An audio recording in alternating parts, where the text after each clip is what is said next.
This is New Central Now on New Central TV. Hello and welcome. I'm Kofi Bartels. Let's look at the stories we have at this hour.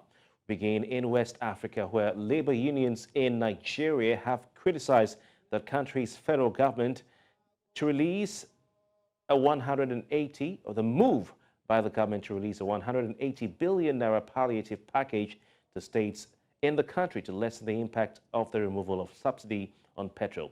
The Nigerian Labour Congress and the Trade Union Congress warned that the governors could not be trusted, pointing out that the 5 billion naira largesse granted to each state government for the distribution to the populace would enrich politicians rather than the poor citizens.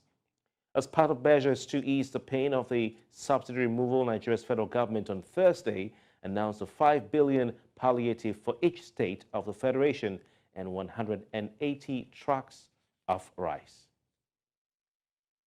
Jimmy Abia's public affairs analyst, he joins me live for more on this. Jimmy, good evening to you. Thank you very much for your time. First, do you think there's hope that life will get better with the approval of these funds, meant to cushion the harsh effect of the removal of the subsidy on petrol? Do you think that life in Nigeria will get better, at least for those who are suffering as we speak? 5 billion naira, will it really go a long way? What do you say to this, Jimmy? Well, I'd like to see hope. I'd like to expect the best for the country. Because, a lot of people have suffered with the increase in fuel prices.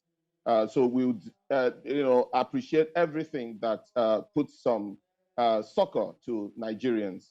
However, the question is whether in implementation it will be as expected, because that's always been the issue with Nigeria.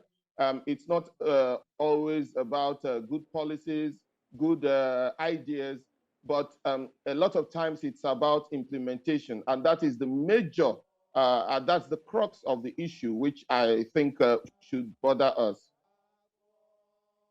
Interesting, Jimmy.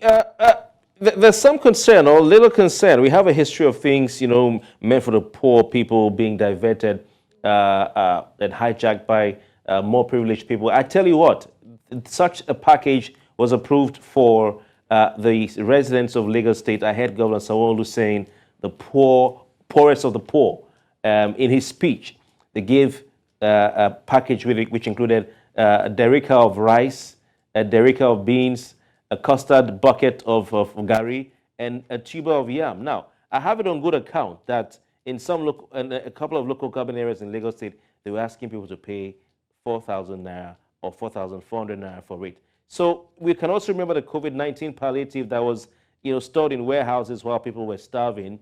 Some even used it for souvenir at social events. So how hopeful are you that this will be different? That's exactly the point I am making. That the question is whether we have changed, whether the people in authority or the people that work for them, have changed their attitudes to things. Because at the end of the day, it might end up being like the COVID palliatives, which the actual people could not get until they started breaking up warehouses. In this particular instance, this is meant to go to states.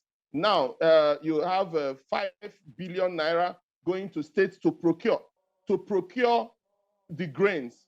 Now, you also have the 5 trucks going to states, for distribution.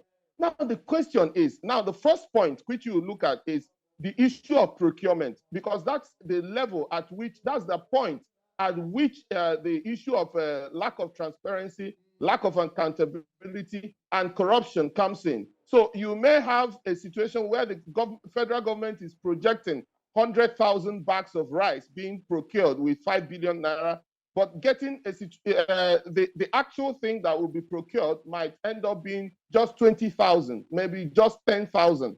Then again, after the procurement, now it gets to distribution. You have just mentioned that even in a particular state, that people are being asked to pay sums as like 4,000 to assess some of the palliatives which had already been rolled out by state government. So at that level, again, you have issue of corruption where some officials or persons, given this task would be asking people to pay for these things. Then again, the other thing you will also ask is, now, who are the ones who are meant to get this in? Because the question is it even enough? Is it even enough? Because when you say it is for the poorest of the poor, who is not poor in Nigeria today? I mean, a country where there are 133 million people multidimensionally poor. Now, we're not talking about just poor people. We're talking about 133 million people multidimensionally poor. So there are more people who are poor in Nigeria Okay, than even the 133. Jimmy Abi, are you saying that, that the federal government should have put in more money into such an idea, committed more trucks of rice? Because if you do the math, in some of the states, if you look at how many bags of rice or cups of rice they're sharing per local government area, some of the cups of rice, 3 people will share or 2 people will share 1 cup. You know what I'm saying? So should the government be putting more, investing more into this rather than, just 180 trucks of rice, Yes, I expected more. I expected much more because if you talk about this number of trucks of rice, these are the normal things. This is the normal thing that, you have business people, businessmen,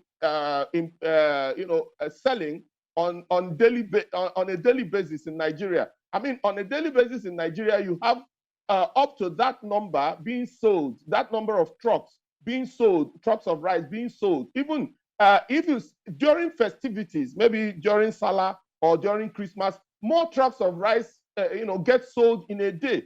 So the question is, how much of this will get to the people?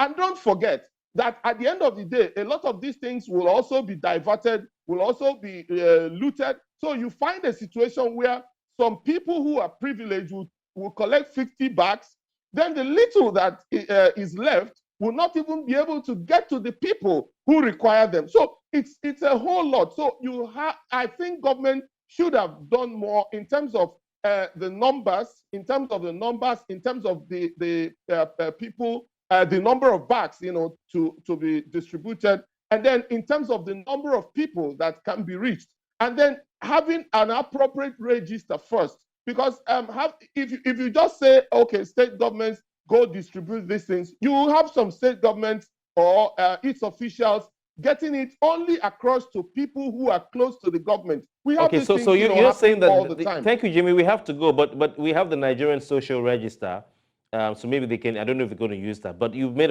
some very important points that we hope to build up on. Jimmy Abia, thank you very much for your time. Jimmy Abia is a public affairs analyst who joined us live for this discussion. We appreciate you, Jimmy.